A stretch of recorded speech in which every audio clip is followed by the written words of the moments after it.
Welcome to TechLeapR channel, and in today's video I'm going to show you how to check file properties on Microsoft Excel. Now the first thing you have to do is open up your Microsoft Excel.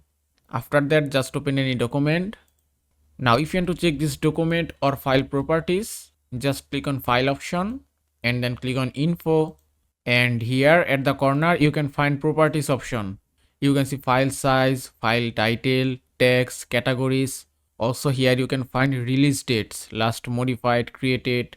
Also if you want to check advanced properties, just click on this arrow icon and then click on advanced properties. From here you can choose any option. You can see general, summary, statistics, contents, custom, and that way you can check any kinds of properties or info as you want. Now just close the window. That's it.